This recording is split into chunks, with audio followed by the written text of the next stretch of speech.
नमस्कार दोस्तों, आज के इस पावन वीडियो में हम आपके लिए आमलकी एकादशी की पौराणिक व्रत कथा लेकर आए हैं। दोस्तों, आमलकी एकादशी के दिन आंवले के वृक्ष की विशेष पूजा की जाती है। मान्यता है कि आंवले के वृक्ष में भगवान विष्णु का वास होता है। भगवान श्री कृष्ण ने गीता में कहा है, मैं वृक्षों में पीपल हूँ और तिथियों में एकादशी हूँ। एकादशी मनुष्य के लिए अत्यंत कल्याणकारी मानी गई है। आमलकी एकादशी सभी पापों का नाश कर भक्त को मोक्ष प्रदान करने वाली है। इस एकादशी की महिमा सुनकर धर्मराज युधिष्ठिर ने भगवान श्री कृष्ण से पूछा, हे जनार्दन, आपने फाल्गुन कृष्ण पक्ष की विजया एकादशी का सुंदर वर्णन किया। अब कृपा करके फाल्गुन मास के शुक्ल पक्ष की एकादशी का नाम, उसकी विधि और महिमा मुझे बताइए। तब भगवान श्री कृष्ण बोले, हे राजन, फाल्गुन मास के शुक्ल पक्ष की एकादशी आमलकी एकादशी के नाम से प्रसिद्ध है। इस व्रत के प्रभाव से समस्त पाप नष्ट हो जाते हैं और 1000 गोदान के समान पुण्य फल की प्राप्ति होती है। हे राजन, अब मैं तुम्हें वो पौराणिक कथा सुनाता हूँ जो महर्षि वशिष्ठ ने राजा मानधाता को सुनाई थी। ध्यानपूर्वक सुनो। राजा मानधाता ने महर्षि वशिष्ठ से कहा, हे गुरुदेव, यदि आप मुझ पर कृपा करना चाहें तो ऐसा व्रत बताइए जिससे मेरा कल्याण हो सके। महर्षि वशिष्ठ बोले, हे राजन, सभी व्रतों में श्रेष्ठ और अंत में मोक्ष प्रदान करने वाला व्रत है आमलकी एकादशी। अब मैं इसका पावन वर्णन करता हूँ। प्राचीन काल में वैदिक नामक एक नगर था। उस नगर में ब्राह्मण, क्षत्रिय, वैश्य और शूद्र चारों वर्ण के लोग आपस में प्रेम पूर्वक रहते थे। वहाँ सदैव वेदों की ध्वनि गूंजती रहती थी। पापी, दुराचारी और नास्तिक लोग उस नगर में नहीं रहते थे। उस नगर पर चैत्रथ नामक चंद्रवंशी राजा राज्य करता था। वो अत्यंत धर्मात्मा, विद्वान और प्रजावत्सल था। नगर में कोई भी व्यक्ति दरिद्र या कंजूस नहीं था। सभी लोग भगवान विष्णु के भक्त थे और श्रद्धा से एकादशी का व्रत करते थे। एक बार फाल्गुन मास के शुक्ल पक्ष की पावन आमलकी एकादशी आई। उस दिन राजा, प्रजा, बालक और वृद्ध सभी ने बड़े हर्ष और श्रद्धा के साथ व्रत का पालन किया। राजा अपनी प्रजा के साथ मंदिर में गया। वहां विधि पूर्वक कुंभ स्थापित किया गया और धूप, दीप, नैवेद्य, पंचरत्न आदि से आंवले के पवित्र वृक्ष का पूजन किया गया।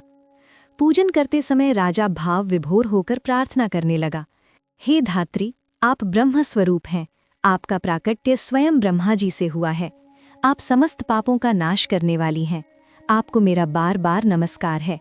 कृपया मेरा ये अर्घ्य स्वीकार करें। आप श्री रामचंद्र जी द्वारा सम्मानित हैं। मेरी विनती है कि मेरे समस्त पापों का नाश करें और मुझे कल्याण प्रदान करें। उस दिन मंदिर में सभी ने मिलकर रात्रि जागरण किया।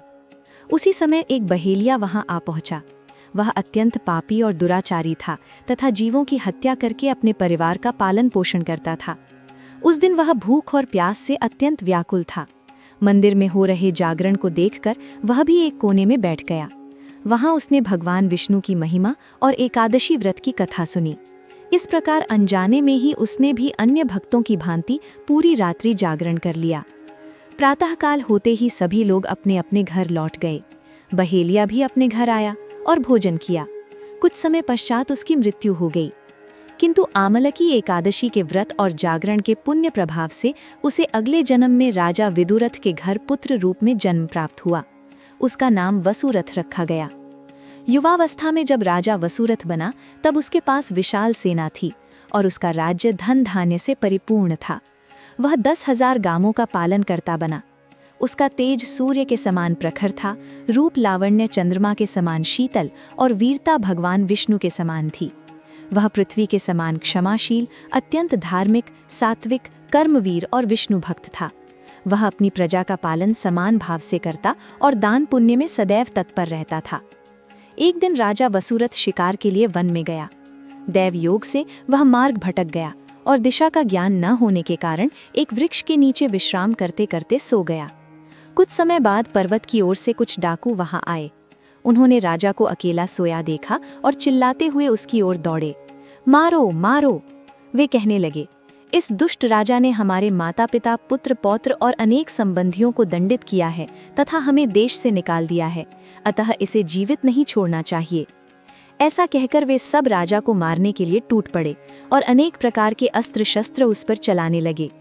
परंतु आश्चर्य, जैसे ही वे अस्त्र शस्त्र राजा के शरीर को स्पर्श करते, वे तत्काल निष्प्रभावी होकर नष्ट हो जाते। उनका प्रहार राजा को पुष्प के स्पर्श के समान प्रतीत होता था। तभी एक अद्भुत दृश्य प्रकट हुआ।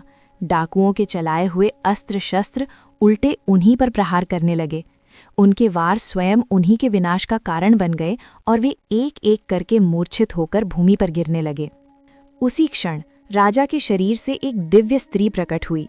वो अत्यंत तेजस्विनी और अनुपम सुंदरी थी, किंतु उसकी भ्रिकुटी क्रोध से तनी हुई थी। उसकी आंखों से अग्नि की ज्वालाएं निकल रही थीं, जिससे वो प्रलय काल के समान भयंकर प्रतीत हो रही थी। वो दिव्य शक्ति तीव्र वेग से डाकुओं की ओर बढ़ी और देखते ही देखते सभी दुष्टों का संहार कर दिया। कुछ समय पश्चात जब राजा की निद्रा टूटी तो उसने अपने चारों ओर डाकुओं को मृत पड़ा देखा। वो आश्चर्यचकित होकर सोचने लगा, इन दुष्टों का वध किसने किया? इस घोर वन में मेरा रक्षक और हितैषी कौन है? राजा ये विचार ही कर रहा था कि तभी आकाशवाणी हुई। हे राजन, इस संसार में भगवान विष्णु के अतिरिक्त और कौन तुम्हारी रक्षा कर सकता है?